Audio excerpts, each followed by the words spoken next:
नमस्कार, मैं हूं श्वेता सिंह। किसी ने कहा है कि एक शरारा जंगल को जला देता है, कौन पागल है जो शोले को हवा देता है। सीएए, एनआरसी, एनपीआर, कई दिनों से देश में विरोध के दायरे में ये तीन शब्द बार बार लगातार सुने जा रहे हैं। विरोध प्रदर्शन लोकतांत्रिक अधिकार है, लेकिन इन सब के बीच से जो एक बात निकल रही है वो बात है लोगों की भीड़ में फैलते जा रहे किसी अनजाने डर की, किसी संभावित बड़े बदलाव की, धार्मिक स्वतंत्रता पर लगने वाले पहरों की। सवाल ये उठता है कि ये बातें उठ कहां से रही हैं? इन बातों का वो धुआं कहां है जो विरोधों के बीच डर की आग लगा रहा है? देश के मुसलमानों को कौन डरा रहा है?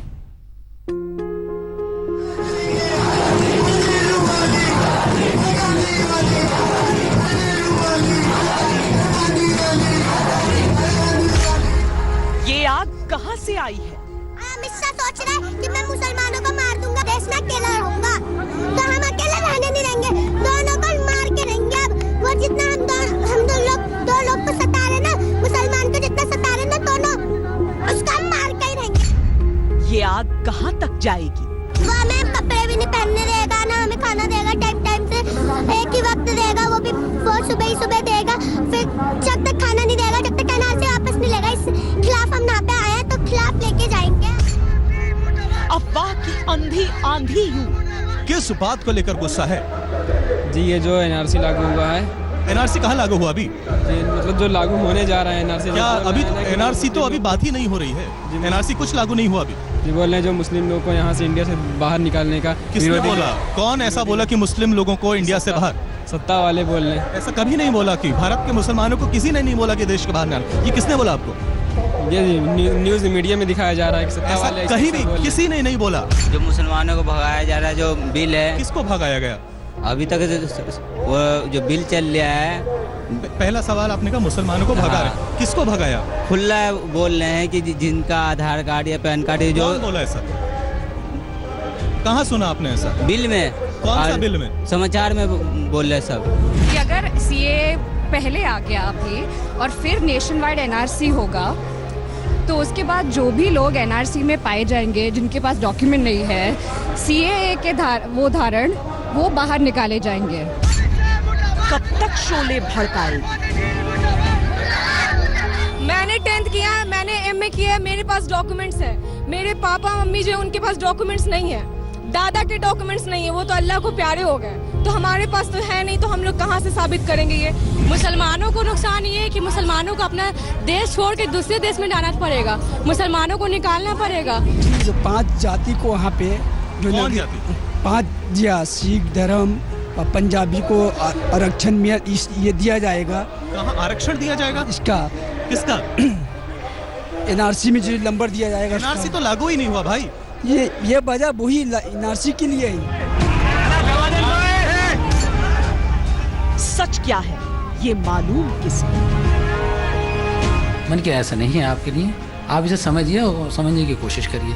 और धार्मिक सांप्रदायिकता या कट्टरता पे कोई भी आप स्पीच या भाषण ना दिया करें। मेरे समझाने को बिल्कुल उसका दूसरा रुख दे दिया उन्होंने। मस्जिद में मेरे खिलाफ ऐसे घिनौने शब्दों का इस्तेमाल किया और इन शब्दों को लेकर पब्लिक को मेरे खिलाफ भड़का दिया, और ख़ुद भी और इसके साथ के कुछ ऐसे खास गुर्गे हैं जो इसके साथ लगे रहते हैं हर टाइम में, और कुछ और अपने सहयोगियों को लेकर मेरे खिलाफ। ये जहमत कौन उठाए भला? एक ओपिनियन कौन निकल रहा है? किसके कहने पे? किसके कहने पे सर्वे कर रहा है? कौन है यहाँ तुम्हारा? राहुल। किसके कहने पे? कौन सा कंपनी है या फिर अपने मन किसके कहने पे आए? टेक करवा रही भैया, बोल तो है कौन जो खुलकर बात करे, सच सबके सामने लाए भला? इस शरण में आए हुए की रक्षा करेंगे, घुसपैठियों को निकाल बाहर करेंगे, लेकिन शरणार्थियों की रक्षा करेंगे, उन्हें भारत की नागरिकता देंगे, और यही तो भारत सरकार कर रही है। भाइयों बहनों, जो लोग गुमराह करने का प्रयास कर रहे हैं, मैं सभी से कहूंगा, पहले ही कहा गया कि यह कानून किसी जाति, किसी मत, किसी मजहब के खिलाफ नहीं है। बस्ती बस्ती हंगामा है, गलियों गलियों है शोर उठा। जो आज मैं बता रहा है, मैं यहाँ से चैलेंज देता हूँ ममता बनर्जी और राहुल बाबा को, ये सिटीजनशिप एक्ट पे, सिटीजनशिप अमेंडमेंट एक्ट कहीं पर भी किसी की नागरिकता छीनने का प्रावधान है तो बता दीजिए। कब तक है कुछ मालूम नहीं, बस उठा उठा चहुओर उठा। हम सबको पता होना चाहिए कि दूसरे देश से किसी भी धर्म का कोई भी व्यक्ति जो भारत में आस्था रखता है, भारत के संविधान को मानता है, भारत की नागरिकता ले सकता है। कोई दुविधा नहीं है इसमें। मैं फिर कहूंगा, सिटीजनशिप एक्ट नागरिकता छीन लेने का नहीं, ये नागरिकता देने का कानून है।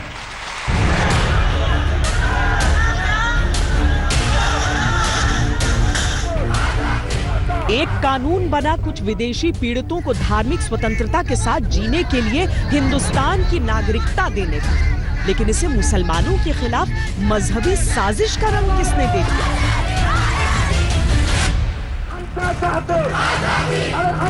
एक कानून बना कुछ विदेशी नागरिकों को अल्पसंख्यक होने की सजा से बचाने और बेहतर जिंदगी का अधिकार देने के लिए, लेकिन इसे मुसलमानों के मौलिक अधिकार छीनने वाला कानून कब और किसने बता दिया? इसका जवाब किसकी जिम्मेदारी है? लोकतंत्र में विरोध लोगों का अधिकार है। सरकार की नीतियों की आलोचना एक स्वस्थ सिस्टम का परिचय है। विरोध के तरीके को लेकर अलग अलग राय हो सकते हैं, लेकिन विरोध से ऐतराज किसी को नहीं हो सकता। पर चिंता तब होती है जब विरोध का आधार सही नहीं हो, जब विरोध करने वालों के मन में खौफ भरा गया हो। एनआरसी ने ये प्रॉब्लम आ रही है कि वो है ना हमारे को मारना चाह रहा है और सेंटर कैंप में रखना चाह रहा है। वो हमें कपड़े भी नहीं पहनने देगा, ना हमें खाना देगा टाइम टाइम से, एक ही वक्त देगा, वो भी सुबह ही सुबह देगा। फिर जब तक खाना नहीं देगा, जब तक एनआरसी वापस नहीं लेगा। इस खिलाफ हम यहाँ पे आए हैं, तो खिलाफ लेके जाएंगे आजादी। और वो जब तक एनआरसी वापस नहीं लेगा तो हम नहीं पे रहेंगे। अच्छा, वो क्यों साइन अप कर दे, चाहे पुलिस भेज दे। पहले इतना मीडिया वाले आए थे, उसने भेजा था मोदी ने कि बोलने के लिए है कि यहाँ से जगह खाली कर ले, तो हम यहाँ से जगह क्यों खाली करें? तो सब लोग ने मना कर दिया, यहाँ के लोग ने। अमित शाह सोच रहा है कि मैं मुसलमानों को मार दूंगा, इस देश में अकेला रहूंगा, तो हम अकेले रहने नहीं रहेंगे। वो जितना हम दो लोग को सता रहे ना, मुसलमान को जितना सता रहे ना दोनों, चाहे हमें जितना सता रहे ना, उसे भी हम सता के रहेंगे। जरा सोचिए, एक छोटी सी बच्ची को एनआरसी की ऐसी परिभाषा किसने सिखा दी कि ये मुसलमानों को जान से मारने वाला कानून है, जिसके तहत ना उन्हें कपड़े मिलेंगे और केवल एक वक्त का खाना दिया जाएगा। जो मुसलमानों को भगाया जा रहा है, जो बिल है, किसको भगाया गया? अभी तक वो जो बिल चल रहा है। पहला सवाल आपने कहा मुसलमानों को भगा रहे, किसको भगाया? खुला बोल रहे हैं कि जिनका आधार कार्ड या पैन कार्ड, जो कौन बोला ऐसा? कहाँ सुना आपने ऐसा? बिल में। कौन सा बिल में? समाचार में बोल रहे सब लोग। यही है, डरे हुए हैं कि भाई क्या होगा इस कानून से। मुसलमान यूँ डरे हुए हैं कि भाई क्या मसला आएगा आगे। भाई यही है कि मुसलमानों को के बाहर निकाला जाएगा, ये होगा, भाई यही डर है। और इसी बात का है, हम जाएंगे अगर बाई चांस मेरे कागज है, दूसरे भाई के नहीं है, वो जाएगा कहाँ? पाकिस्तान मना कर दिया, बांग्लादेश मना कर दिया, कौन जाए, कहाँ पिकेगा केस? एनआरसी क्या है? एनआरसी कुछ नहीं, बस अभी तो लोगों को ये पता ही नहीं है एनआरसी है, सीएबी क्या है।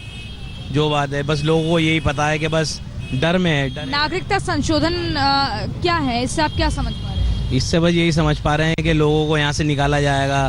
कौन से लोगों को निकाले जाने की बात कर रहे हैं? हमें मुसलमानों को निकालने की बात चल रही है। हम क्या देश के वासी नहीं है क्या? यहाँ हमारे यहाँ पे लोगों ने वो नहीं दिया। ये कहाँ लिखा है कि आप लोगों को निकाला जाएगा? यहाँ एनआरसी है ही क्या? यही कहा है कि खास तौर से अमित शाह ने यही कहा है कि सारे समुदाय रहेंगे, मैं मुसलमान नहीं रहेंगे। खुद तय कीजिए कि क्या वाकई ऐसा कोई कानून बनाया जा सकता है जो करोड़ों नौजवानों से मजहब के आधार पर उनकी नागरिकता छीन ले। और बस मुस्लिमों की बात नहीं है, इसमें और भी मामला है कि आप सोचो डॉक्यूमेंट्स किसके पास नहीं है। गरीबों के पास डॉक्यूमेंट्स नहीं है, महिलाओं के पास डॉक्यूमेंट्स नहीं है, क्योंकि महिलाओं के पास क्या होता है, टाइटल नहीं होता है लैंड का। वो जब शादी करती है उनका नाम बदलता है, तो उनके डॉक्यूमेंट्स में वो कमियां आती है। तो ये सिर्फ मुसलमानों का मामला नहीं है, जो डॉक्यूमेंट्स जिनके नहीं परफेक्ट पाए जाएंगे। तो डॉक्यूमेंट्स का मामला है, जिनके पास, गरीबों के पास, महिलाओं के पास जिनके पास डॉक्यूमेंट नहीं होंगे, और मुसलमानों के पास, तो जिनके पास डॉक्यूमेंट्स नहीं है, हाँ। उनको बड़ी तकलीफ पहुंचाएगी ये कानून, एनआरसी का कानून। सुनिए विरोध के पीछे के इस सुर को और फिर सोचिए कि क्या कोई कानून हो सकता है जो महिलाओं से महिला होने की वजह से उनकी नागरिकता छीन लेगा। यहाँ पे सब लोग ये जानते हैं कि अमित शाह और मोदी एक नंबर के झूठे राजनीतिक नेता रह चुके हैं और रहे हैं, और ये तड़ीपार हमें समझाएंगे कि हमें क्या मानना है क्या नहीं मानना है। बाबरी मस्जिद में और इससे पहले होने वाले सारे केस में इन्होंने ऐसे ही कुछ वादे किए थे कि ऐसा कुछ नहीं होगा। हमने नहीं आवाज उठाई, क्यों?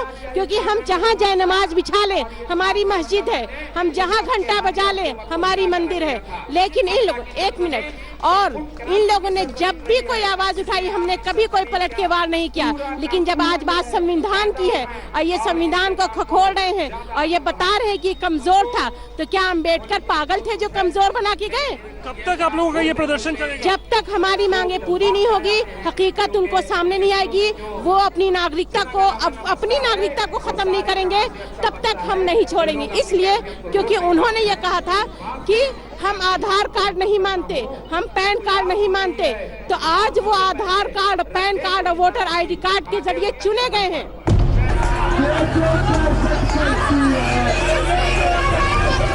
सीएए के साथ एनआरसी के विरोध को तो फिर भी समझा जा सकता है, लेकिन वो कौन सा डर है जो सीएए का विरोध इसीलिए करता है क्योंकि बाबरी मस्जिद के हक में सुप्रीम कोर्ट ने फैसला नहीं दिया। आप खुद सोचिए कि क्या कोई ऐसा कानून हो सकता है जो भारत जैसे देश में किसी से उसकी पूजा का अधिकार छीन ले।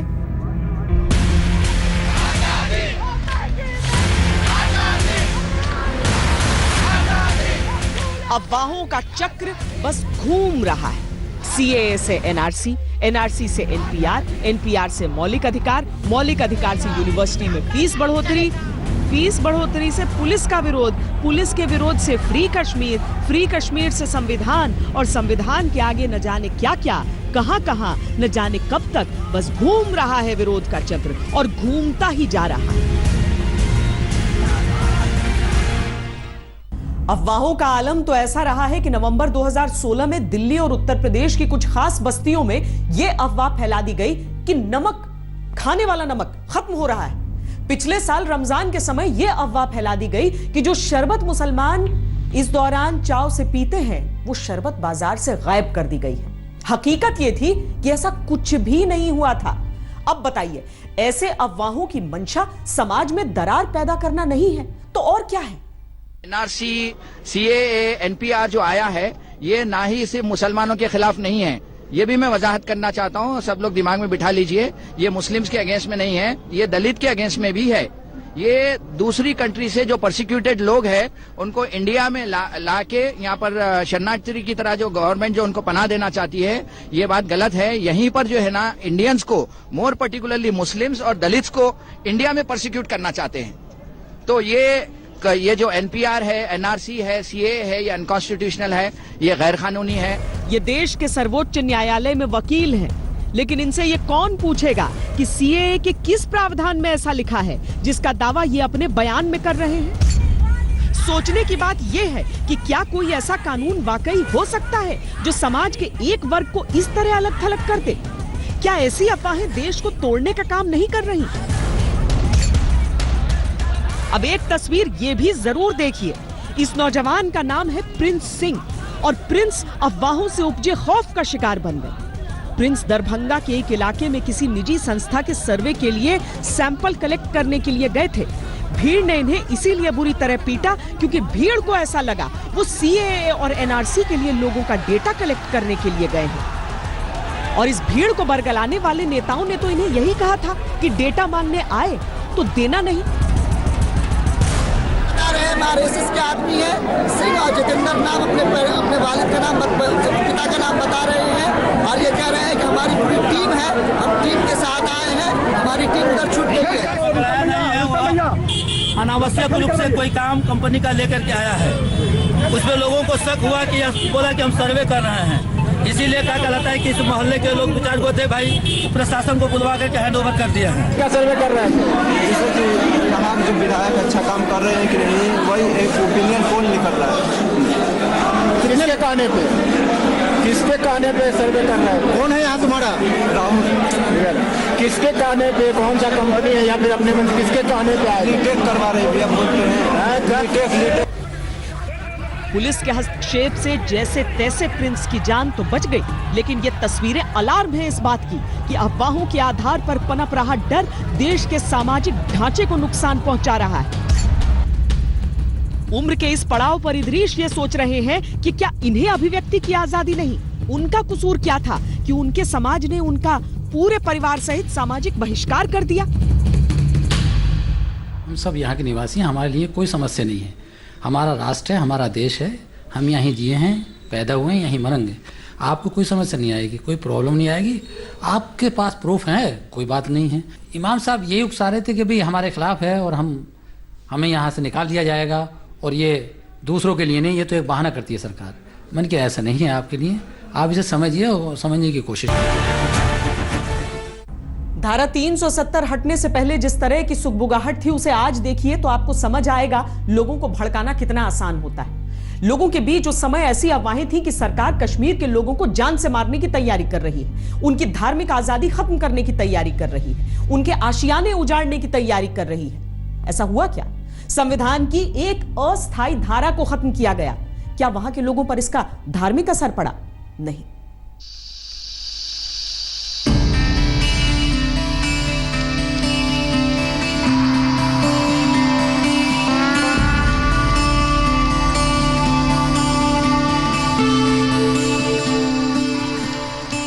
कश्मीर का भविष्य अपनी आंखों में सुनहरे सपने संजोने लगा है। क्या बनना है बड़े हो? इंजीनियर। आपको? डॉक्टर। क्या बनना है बड़े हो? और विरोध का वर्तमान चाहता है कि वो डरे। 370 हटने के 5 महीने बाद कश्मीर पहले से अधिक सामान्य हो चुका है, लेकिन सियासी लड़ाई यहां भी धर्म खींच कर ले आती है। ஏன் காஷ்மீர்ல மட்டும் குறி வைக்கிறீங்க? அதுக்கு காரணம் என்ன? மத வெறி, மதவாதம் தான். அந்த உண்மையிலிருந்து மறந்து விடக்கூடாது. நம்ம அந்த உண்மையை மறந்து விடக்கூடாது. இதுவே காஷ்மீர் ஹிந்து பெரும்பான்மை மாநிலமாக இருந்திருந்தால் பாரதிய ஜனதா கட்சி இதை செய்யாது. அது இஸ்லாமிய பெரும்பான்மை மாநிலமாக இருப்பதால் அவர்களை உறுத்துது, கண்ணை உறுத்துது. ஆகவே இதை செய்கிறார்கள். प्रोटेस्ट किया जाता है एनआरसी के खिलाफ और मौका देखकर देश विरोधी फ्री कश्मीर की तख्ती लहरा दी जाती है। जेएनयू के बवाल में वहां की छात्र संघ नेता कश्मीर की लड़ाई का हवाला दे देती है। कहीं ना कहीं हम कश्मीर को पीछा और उनका बात नहीं भूल सकते। उनके साथ जो हो रहा है कहीं ना कहीं वही से इस सरकार ने शुरू किया था कि हमारे संविधान को कहीं ना कहीं हमसे छीना जाए। ये आज का कश्मीर है, किसी पर कोई प्रतिबंध नहीं, किसी के भी मौलिक अधिकार या धार्मिक अधिकार पर कोई बंदिश नहीं। बहुत फायदा मिलेगा, हमारा एमपी बनेगा कालाकोट से। और बहुत फायदा होगा हमें जी, आज़ाद हो गए हम। जनाब इसका बहुत मिलेगा। हम कैदी को छोड़ से अपना देश के विच हमारी बहुत गवर्नमेंट सहायता करेगी जो आएगी। 70 साल पे ले गए, आज दिन तक हमारा कुछ नहीं बना। हम ऐसे ही जाते रहे, ना आगा है ना पीछा है, लेकिन मेरा कहना हमारा सब कुछ बनेगा इंशाल्लाह, आपको यकीन है। अब याद कीजिए कुछ महीने पहले वाले जम्मू कश्मीर को, जब धारा 370 हटने के बाद वो अफवाहों की भट्टी में सुलगने लगा था।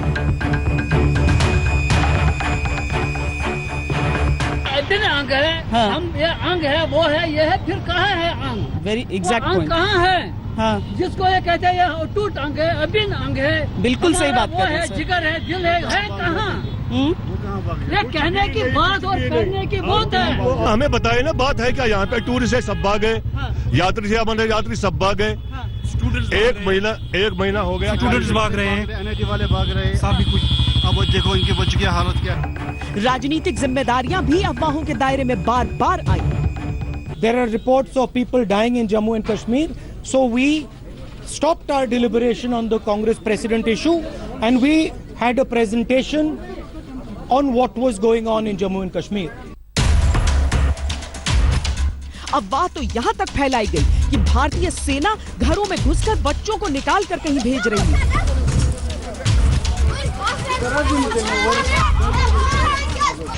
इंडियन आर्मी को इस अफवाह का खंडन करना पड़ा। मामला कोर्ट तक गया, जबकि उन दिनों जो तस्वीर दुनिया के सामने आई वो ये थी कि ईद के मौके पर कर्फ्यू हटा लिया गया, लोगों के लिए खरीदारी से जुड़ा जरूरी सामान मुहैया कराया गया, मस्जिदों में हमेशा की तरह रौनक बनी रही। पाकिस्तान ने यूनाइटेड नेशन से लेकर सोशल मीडिया के हर प्लेटफॉर्म पर जितना भी डर का प्रचार प्रसार किया जा सकता था किया।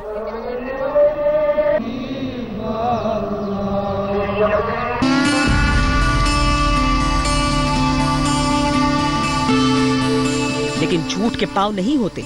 अदालत में इस बात को सरासर गलत माना गया कि कम उम्र के लड़कों को जेलों में ठूंसा गया है या फिर किसी भी तरह से मानवाधिकार का उल्लंघन किया गया है। धीरे धीरे जो डर है वो थोड़ा थोड़ा करके खत्म हो रहा है, क्योंकि लोगों के सामने आ रहा है कि जो भी रीजनल पार्टी थी जिनका ये नारा था कि 35 एक खत्म हुआ, 370 खत्म हुआ तो वो होगा ये होगा, उनका वो जो एक वो डिमांड थी, मतलब उनका जो दावा था वो धीरे धीरे करके ग्राउंड पे खत्म हो रहा है, क्योंकि लोगों के सामने रियलिटी आ रही है कि पहले क्या था और आगे क्या होने वाला है। क्योंकि यहाँ का नौजवान जो है वो सबसे पहले अभी चाहता है कि उसके लिए रोजगार के वसाइल पैदा हो। जब उसके लिए रोजगार के वसाइल पैदा होंगे तो ऑब्वियस ही बात है कि वो हर एक चीज से दूर जाके अपनी जिंदगी संवारने के लिए अपना काम करेगा। लोग जो है अभी चाहते हैं कि जिन कमिटमेंट से जो हम श्री अमित शाह जी हमारे ऑनरेबल होम मिनिस्टर है, जो उन्होंने पार्लियामेंट में कहा था कि एम्प्लॉयमेंट जनरेट करेंगे, जेंडर इनइक्वालिटी है वो खत्म हो जाएगी, या नेशनल इंटीग्रेशन है, इंटीग्रेशन तो पहले से थी, यहाँ पे ऐसा कुछ नहीं था। Jammu Kashmir was part of India and it will remain, इसमें कोई शक नहीं है, दिस अ फैक्ट। तो लेकिन जो इस वक्त वादे किए now they should come on. आज सरकार के तमाम मंत्री लोगों के बीच जा रहे हैं, लोगों को एनआरसी और सीएए को लेकर समझा रहे हैं, ये अच्छी कोशिश है। लेकिन अगर मुसलमानों को एनआरसी के नाम से डराया जा रहा है, अगर एनपीआर को भेदभाव वाला बताया जा रहा है, तो इसके पीछे सरकार की ओर से ही दिए हुए कुछ बयान हैं।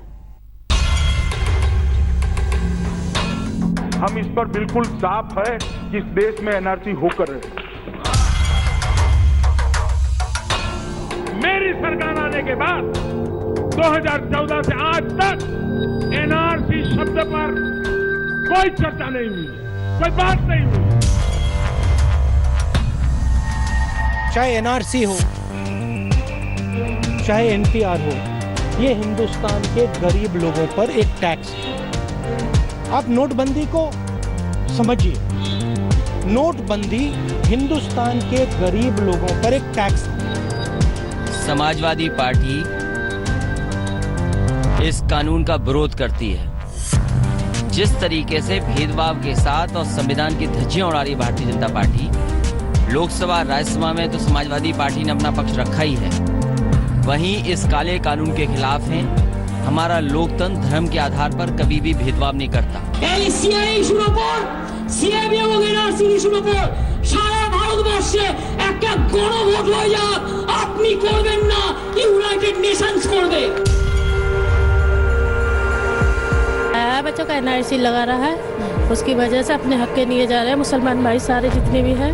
तो रहेंगे जब तक चलेगी, जब तक ना वापसी लेगा एनआरसी, जब तक रहेंगे ही। तो हमें बचपन से ये पढ़ा दिया गया कि भाई ये जनता की है, तो जनता के साथ ही जिनको जनता ने चुन के भेजा है, वो जनता के खिलाफ क्यों बाहर निकालने का इन्होंने एक्ट बनाया है।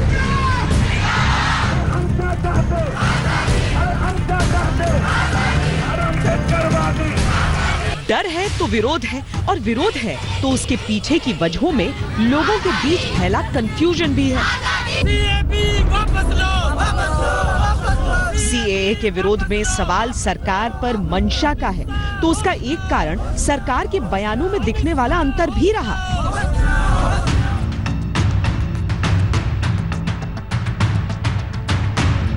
कि एनआरसी और इसको जोड़ने की जरूरत नहीं है।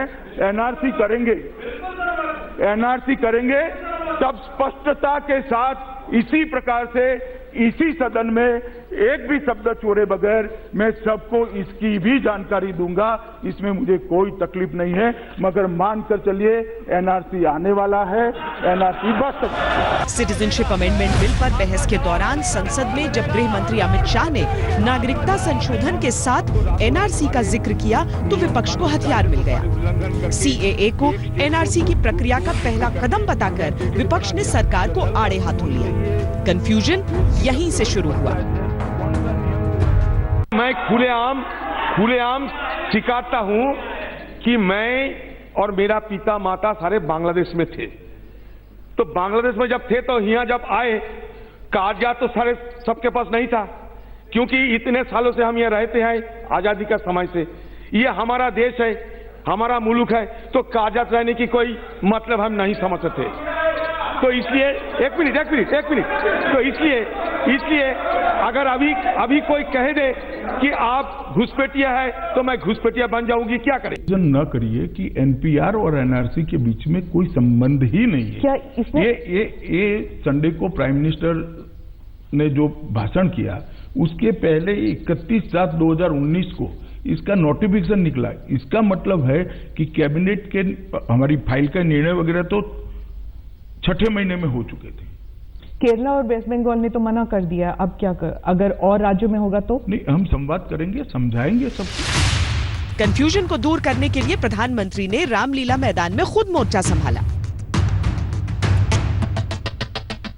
मेरी सरकार आने के बाद 2014 से आज तक मैं 130 करोड़ देशवासियों को कहना चाहता हूं, कहीं पर भी एनआरसी शब्द पर कोई चर्चा नहीं हुई है, कोई बात नहीं हुई है। सिर्फ सुप्रीम कोर्ट ने जब कहा तो सिर्फ आसाम के लिए करना पड़ा। क्या बातें कर रहे हो? झूठ फैलाया जा रहा। लेकिन विपक्ष पुराने बयानों को आधार बना बनाकर लगातार सरकार को मंशा के आधार पर घेरने का काम करता रहा।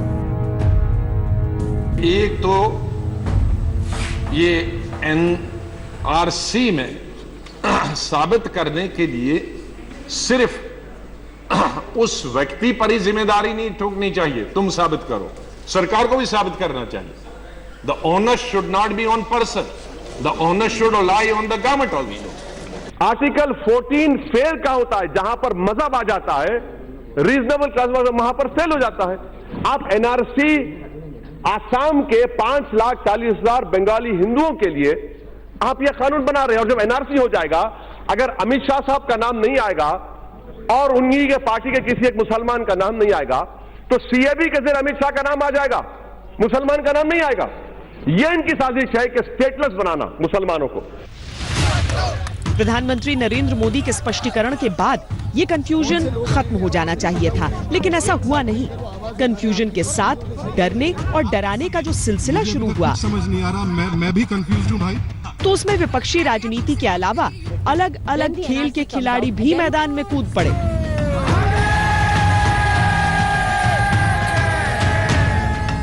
के लिए यहाँ पर प्रोटेस्ट में शामिल हुई है, ये जानना चाहेंगे, आप सेलिब्रिटी हैं, people look up to you. Please don't take my interview, there are lots of other people, regular people. I think आप उनसे बात करिए, you know exactly why I am here. I don't want to make a statement, honestly I am here, that's a statement enough about what I feel about this.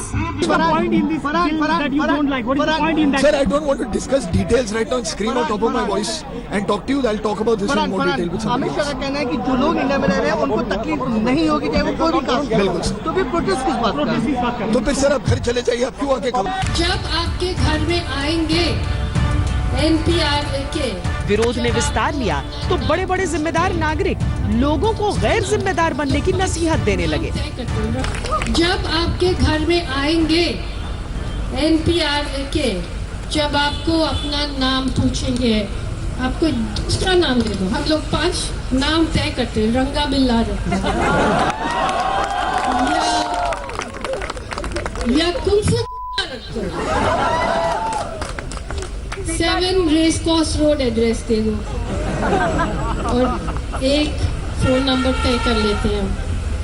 लेकिन बहुत सारा subversion को करना पड़ेगा हमें, सिर्फ सिर्फ लाठी खाने और गोली खाने के लिए नहीं पैदा हुए हैं, और भी सोच के करना।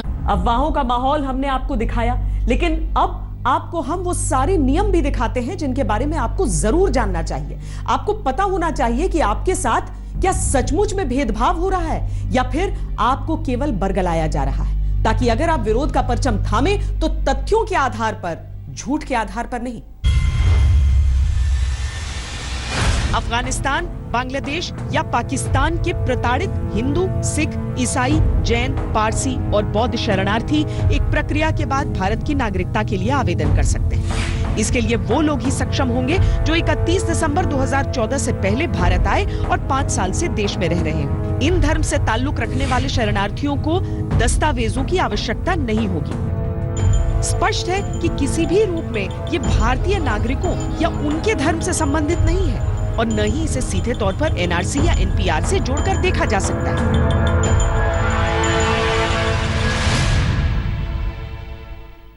हम सबको पता होना चाहिए कि दूसरे देश से किसी भी धर्म का कोई भी व्यक्ति जो भारत में आस्था रखता है, भारत के संविधान को मानता है, भारत की नागरिकता ले सकता है। कोई दुविधा नहीं है इसमें। मैं फिर कहूंगा, सिटीजनशिप एक्ट नागरिकता छीन लेने का नहीं, ये नागरिकता देने का कानून है। इस देश के रजिस्ट्रार जनरल की देखरेख में तैयार किया जाता है एनपीआर। इसका उद्देश्य देश में रहने वाले कुल नागरिकों की जानकारी जुटाना होता है। इसमें कोई दस्तावेज या बायोमेट्रिक डेटा नहीं जमा कराया जाता। जरूरत पड़ने पर कहीं कहीं मोबाइल नंबर, वोटर पहचान पत्र, पैन या पासपोर्ट के बारे में जानकारी मांगी जा सकती है। लेकिन सबसे ज्यादा बवाल और अफवाहों का बाजार अगर गर्म है तो वो एनआरसी यानी राष्ट्रीय नागरिक रजिस्टर को लेकर है। विरोध प्रदर्शनों की भीड़ में हर किसी के पास अपने अपने और अलग अलग तर्क हैं। गुमराह करने की बात नहीं है। अब आप जैसे देख सकते हैं उसमें जो इंसान है, इट्स लाइक कि मैं इंडियन हूँ but I have to prove it, like she is my mother and if you are asking me prove it that ये मेरी माँ है। साफ दिखाई दे रहा है कि बेदखल करने का इरादा है इनका सबको, मुस्लिमों को। हम अपना विरोध क्यों नहीं करेंगे? हमें अपनी पहचान के लिए विरोध करना पड़ेगा। ये हमारा हक है, हमारे संविधान में हमारा हक है। वो संविधान से छेड़छाड़ कर रहे हैं। वो हमसे हमारे मुसलमानी होने का, हिंदुस्तानी होने का, हम मुसलमानी से हमसे वो हिंदुस्तानी होने का हमसे वो प्रूफ मांग रहे हैं। क्यों दे हम प्रूफ? आइए तथ्यों के आधार पर हम आपको बताते हैं कि एनआरसी क्या है। 2003 में जारी नागरिकता नियमों के अनुसार एनपीआर यानी राष्ट्रीय जनसंख्या रजिस्टर में कुल लोगों की जुटाई गई जानकारी की जांच कराने का प्रावधान है। इसके आधार पर सत्यापित नागरिकों को पहचान पत्र दिया जाएगा। सवाल ये है कि एनआरसी कब होगा? ये अभी तक तय नहीं। एनआरसी कौन करेगा? जांच की कोई रूपरेखा या नियम तय नहीं। एनआरसी से क्या हासिल होगा? देश के नागरिकों की सही जानकारी। एनआरसी के लिए किस दस्तावेज की जरूरत पड़ेगी? दस्तावेजों को लेकर अभी तक कोई निर्णय हुआ ही नहीं। असम में जो एनआरसी लागू हुई थी वो एक अलग प्रक्रिया के तहत लागू की गई थी। यानी स्पष्ट बात तो यह है कि एनआरसी को लेकर अभी तक कोई नियम तय है ही नहीं। डरने डराने का सिलसिला लगातार कायम है। कांग्रेस और उसके जैसे दलों ने चिल्ला दिया कि वो देखो क्या चल रहा है। अब मैं बताता हूं, ये कांग्रेस वालों ने और उसके साथियों ने चिक चिक करके बोला, वो देखो कौवा कान काट कर उड़ गया, कौवा कान काट कर उड़ गया। और कुछ लोग कौवे के पीछे भागने लगे। अरे भाई पहले अपना कान तो देख लीजिए कि कौवा काट गया कि नहीं काट गया।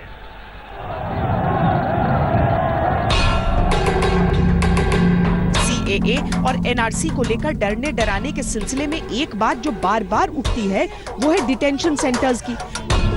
ये कहा जा रहा है कि जो लोग खुद की नागरिकता सिद्ध नहीं कर पाएंगे उन्हें रखने के लिए डिटेंशन सेंटर्स बनाए जा रहे हैं। आपने मेरी ट्वीट देखी होगी, उसमें आपने नरेंद्र मोदी का भाषण देखा होगा, जिसमें उन्होंने पूरा कहा कि हिंदुस्तान में कोई डिटेंशन सेंटर नहीं है।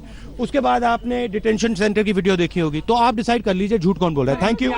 राहुल गांधी ने जो वीडियो ट्वीट किया वो असम में निर्माणाधीन इमारत है जिसे डिटेंशन सेंटर बनाया जाएगा और ये भविष्य में देश का पहला स्थायी डिटेंशन सेंटर होगा। इससे पहले 2009 में पहली बार कांग्रेस सरकार ने असम की जेलों के अंदर डिटेंशन सेंटर बनाए थे। तब मनमोहन सिंह प्रधानमंत्री थे और गृह मंत्री थे पी चिदम्बरम। तब मनमोहन सरकार ने कोर्ट में घुसपैठियों पर चिंता जताते हुए डिटेंशन सेंटर्स की वकालत की थी।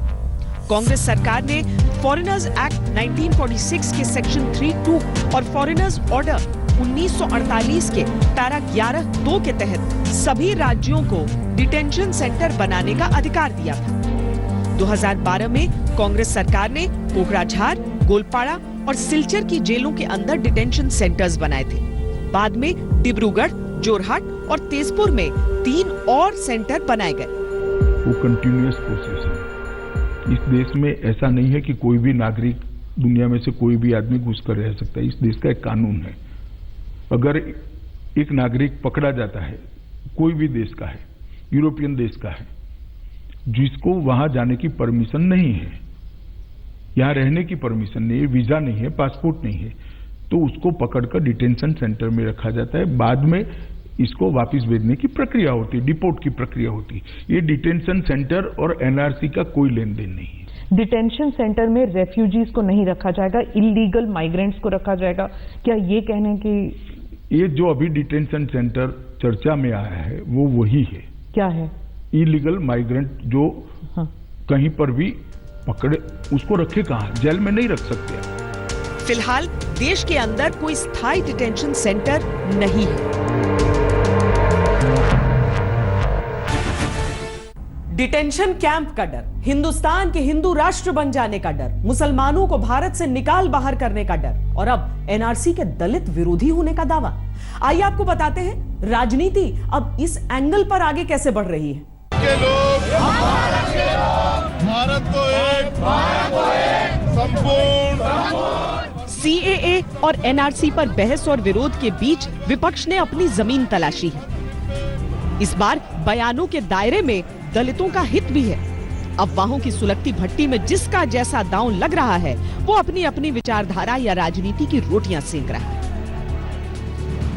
उदित राज कांग्रेस के नेता हैं और दलितों की राजनीति करते हैं, लेकिन सीएए और एनआरसी में दलितों को डराने का एंगल तलाश कर कौन सी राजनीति कर रहे हैं ये बस वो ही समझ सकते हैं। आंकड़े बताते हैं कि पाकिस्तान से भारत आए अधिकतर शरणार्थियों में दलित हैं और अकेले जम्मू, कठुआ और सांबा सेक्टर में बसे 1.5 लाख से ज्यादा शरणार्थियों में 80% दलित हैं। इन्हें सीएए के बाद नागरिकता मिलने की उम्मीद है।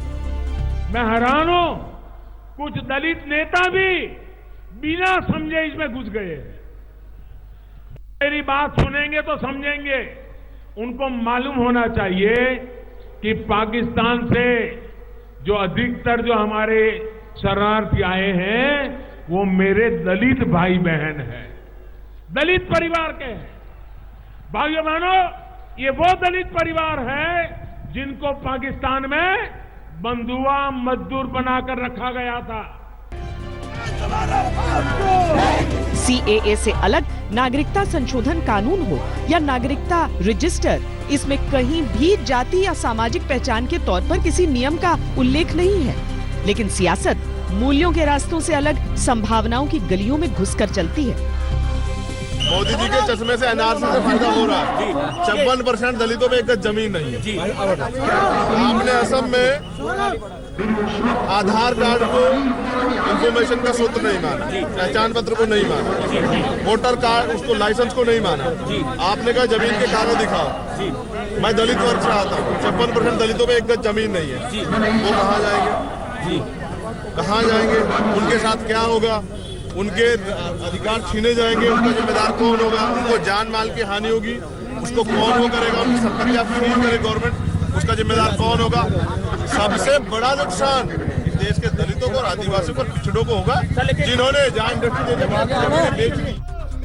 अगर एक लाइन में नागरिकता संशोधन कानून या नागरिकता रजिस्टर को परिभाषित किया जाए तो वो सिर्फ नागरिकता के कानून है, जिनमें भारत के लोगों की जाति, वर्ग या धर्म के आधार पर कोई बात है ही नहीं। अभिव्यक्ति और विरोध का अधिकार हमें संविधान देता है, लेकिन वही संविधान हमें कुछ दायित्व भी देता है, जिम्मेदारियां भी देता है। यानी फंडामेंटल राइट्स हैं तो फंडामेंटल ड्यूटीज भी हैं, और देश के लिए वो ड्यूटी हम तब निभा पाएंगे जब पूरी जानकारी के साथ काम करेंगे। आज के लिए इतना ही। देश और दुनिया की बाकी खबरों के लिए देखते रहिए आज।